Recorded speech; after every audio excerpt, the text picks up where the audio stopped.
제가 육아서적을 한 권 썼다 그랬잖아요. 육아서적을 쓰면서 전국에 있는 57분의 공부 잘하는 애들 어머니하고 통화를 해가지고 어떻게 애를 잘 키웠길래 그렇게 공부 잘합니까 하는 걸 물어봤어요. 그것도 태어나면서부터 초등학교 들어가기 전까지의 과정을 물어봤어요. 왜냐하면 그때 이미 다 세팅이 된다는 걸 저는 교사를 하면서 느꼈어요. 3살 버릇 80 간다고 한다는 말이 세계 최고의 교육 명언이라고 저는 생각해요. 확실히 그렇습니다. 반에 들어온 학생이 중학생인 경우에 꽂지 않은 학생이 1등 할 수 있습니까? 교육 이론상에는 되는 것 같지만 실제로는 안 돼요. 그게 어려워요. 근데 1등 하는 학생은 늘 1등해요. 그 학생이 다시 떨어지기는 뭐 특별한 가정상의 무슨 환경이 변하거나 특별한 특수한 경우가 아니면 한번 잘하는 사람은 영원히 잘하게 되더라고요. 탁구 치거나 골프를 치거나 뭐 당구를 치거나 실력이 어느 정도 올라가면 떨어지지 않잖아요. 그 실력이 갑자기 떨어질 리가 없는 거 아니겠습니까? 그러니까 3살 버릇 80 간다는 말이 맞는 말입니다. 특히 어릴 때가 굉장히 중요하고 그렇다는 것입니다. 그래서 보통 자식들 보고 연부를 하라고 하면 말을 잘 안 들어요. 부모 말은 더 안 듣습니다. 오죽하면 부모가 채식을 하는 게 좋고 채식을 해야만 된다는 걸 분명히 알아 나는. 근데 내 자식을 가르쳐 보면 그러면 가서 친구들도 만나야 되고 먹다 보면 다 모든 게 고기야. 근데 그런 아들한테 강제로 고기를 먹지 말라고 말하면 그게 안 통하더라고요. 그래서 처음에는 뭐 노력하다가 도저히 안 되니까 그냥 포기하는 부모들이 많이 있는 걸 저는 보았습니다. 그래서 너무 강요해서는 안 되는구나. 이 공부도 그래요. 너무 공부하라면 공부를 오히려 안 합니다.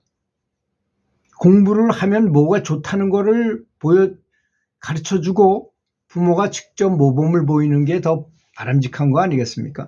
그래서 여기 어떤 분이 자기 아들이 이상한 병에 걸렸어요. 벌써 8년이나 됐다고 했는데 한번 이거 이상한 병이 어떤 병이냐면 한번 발병했다 하면 침대에 누워서 먹지도 마시지도 않고 한번 잠을 잤다 하면 최소한 3일 동안 꼬박 잠을 자면서 대소변도 그냥 침대에서 그냥 다 보더라는 것입니다. 그러니 부모가 참 속 터질 일이죠. 그렇지 않습니까? 그래서 먼저 그 연불도 열심히 해가지고 본인도 연불의 가피를 받아보고 또 이 아들의 누나, 딸은 또 굉장히 중병이었는데도 연불해가지고 고친 바가 있어서 아무리 연불하라고 말해도 이 아들은 그 말을 못 믿는 거야. 도저히 안 되겠구나.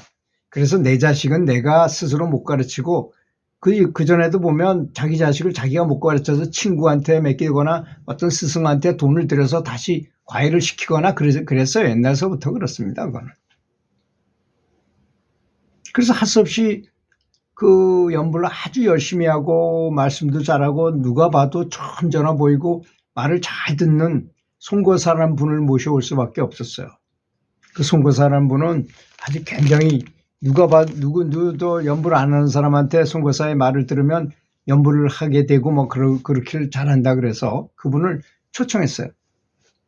송거사는 아주 점잖게 아들에게 연불하면 무엇이 좋고 네가 지금 침대에 누워서 3일 동안 자지도 않고 대소변을 거기도 다 본다는 게 말이 되냐. 그런 것은 다 업장 때문에 그렇다. 잘 타일르면서 그럴 때는 계속 연불하면 반드시 그런 끔찍한 병이 다 나을 수 있다고 누누이 자세히 설명을 해줬어요. 그렇게 이 아버지의 말은 못 믿지 못하던 아들이 송가사의 말에는 탐복을 하고 연불을 하기 시작했어요. 그랬더니 정말로 자비로우신 부처님께서 영험을 보인 것입니다. 그 이제 따로 살았었는데 아들하고 이제 그렇게 계속 선교사가 와서 가끔씩 가다가 지도도 하고 이렇게 했는가 본데 12월이 지나서 아들을 보러 갔더니까 지금은 멀쩡하다가 한 일주일에 한 번만 발작을 합니다. 잠이 다시 든다 이거죠. 그래서 이 아버지는 아들에게 계속 연불 더 열심히 하라고 격려해 주었어요. 그리고 이제 다음에 보니까 완전히 나은 거야. 아들이 완전히 낳고 광주에 있는 모텔에서 이 모텔을 맡아가지고 아버지가 하던 모텔을 맡아가지고 운영까지 할 수 있게 완벽하게 고쳐진 거, 정상인으로 된 것입니다. 그리고 이제 이 아버지도 나이가 많아서 86세나 되었는데도 매일 108배를 하고 있어요. 사실 전신운동 중에서 가장 좋은 운동이 108배입니다. 저라는 거예요. 전신운동입니다. 이게 스포츠 선수들이 많이 훈련하는 버피 테스트하고 비슷해요. 엎드렸다가 다리 쭉 뻗고 엎드렸다가 일어나는 그 운동을 반복하는 걸 버피 테스트라고 말하거든요. 그 운동같이 비슷하잖아요. 누웠다가 했다가 다시 일어나고 계속 이걸 반복해야 되니까 완전 전신 운동이 됩니다. 그러니까 저럴 때도 몸도 매우 가볍게 되고 실제로 뱃살도 빠져요. 그러니까 모든 질병이 다 물러가게 되는 거죠. 그래서 연세가 들어서도 몸 관리를 잘 해가지고 기혈이 잘 통하게 하고 뱃살이 없고 뭐 이렇게 잘 관리하시는 분은 젊을 때보다 오히려 몸이 더 좋아져요. 아무 병 탈이 없고. 그래서 몸 상태가 지금 아주 좋아져가지고 오히려 그 전서부터 더 젊었을 때보다 더 좋아진 거 86세인데도 불구하고. 그리고 아들도 병에서 완전히 이겨서 이제 모텔 잘 운영하고 아주 행복하게 살고 있고 딸도 건강을 완전히 회복해가지고 가정의 부담이 전부 다 사라졌어요. 그러니까 이제 이 아버지가 야 정말 연불 열심히 해보자 해가지고 자기 집 이제 우리 집에 사모님은 이미 돌아가셨으니까 할머니는 돌아가셨으니까 자기 혼자 있는 집을 완전히 불단으로 꾸몄어요. 그래서 불단을 조성해놓고 부처님도 모셔놓고 태영화도 붙여놓고 완전히 연불당을 만들었어요. 가끔씩 가다가 도만들도 초청해서 절에 있는 연불당에 불편을 가지 말고 우리 집으로 오세요 해가지고 우리 그 집에서 같이 연불도 하고 그리고 또 국수도 서로 끓여 먹으면서 또 반찬도 좀 가져오라고 그러고 그러니까 이게 너무 재미있는 거야. 도반들하고 괜히 다방에 가거나 뭐 식당에 갈 필요도 없이 매일 집에서 했던 밥을 같이 볶아 먹기도 하고 너무 또 이야기꽃이 피고 또 어떤 책을 가지고 한번 읽은 사람이 있으면 뭐 관세음보살 본품을 봤다 그러면 거기에 대해서 한 사람이 거기에 대한 소감을 얘기하고 사실 책을 많이 읽음에도 불구하고 지혜가 별로 안 늘어나는 사람도 많이 있어요. 제가 아는 교회 권사님인 우리 집사람이 다니는 교회 권사님이 책을 그렇게 좋아하고 많이 봐요. 근데 그분하고 만나서 대화를 해보면 책을 많이 읽었다는 느낌이 별로 안 들어요. 사람이 이렇게 대화를 해보면 벌써 지식의 강도나 이게 굉장히 아주 대단히 뛰어난 사람들이 있잖아요. 근데 그렇게 느껴지지 않아요. 그 원인이 뭔가 하고 제가 분석해 보니까 독서를 하고 나서 독서 토론을 하거나 또는 독서라는 그 엑기스를 잘 내가 강연하기 좋게 편집하고 잘 구성해가지고 다른 사람한테 전해주기 위해서 외우거나 뭐 이래가지고 그렇게 했을 때만이 내 거가 되더라고요. 책만 보고 잊어버리고 그냥 무협지 보듯이 쫙 읽고 지나가 버리면 아무것도 남는 게 없어요.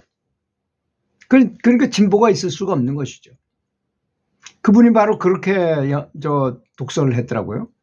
그래서 계속 연불 하고 나서 대화하고 서로 토론하고 여기에 대해서 그러다 보면 저분이 책을 읽어가지고 알았던 내용을 다른 사람한테 다 전해주게 되고 이 사람이 알았던 정보를 또 알아서 뭐 어디서 누구한테 얘기를 들었는데 뭐 이러이러한 게 있다.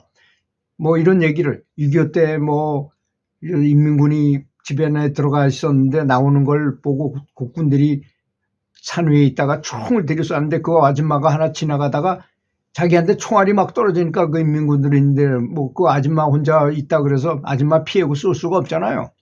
그래서 터썩 주저앉았는데 나중에 인민군들이 다 죽은 다음에 내 치마를 보니까 누런 총알이 이렇게 많이 떨어졌더라. 관세음보살을 계속 불렀더니 그런 현상이 일어나더라. 관세음보살님이 총알을 다 막아줬다는 걸 의미하는 거잖아요. 뭐 그런 얘기를 한다든지 그런 얘기를 해가지고 서로 공유를 하게 되면 연불하고자 하는 의욕도 생기고 재미도 있고 너무 재미있는 거야. 이 불당 절에 있는 불당에 갈 필요가 없어. 여기 그냥 연불당이니까 거기 뭐 다 저 부처님도 다 모셔놨지. 탱화도 다 돼 있지. 또 오면은 자유롭게 얘기하고 화장실도 다 있고 너무 좋은 거예요. 그런 생활을 하고 너무 행복한 노년 생활을 보내고 있다는 것입니다. 들어주셔서 감사합니다.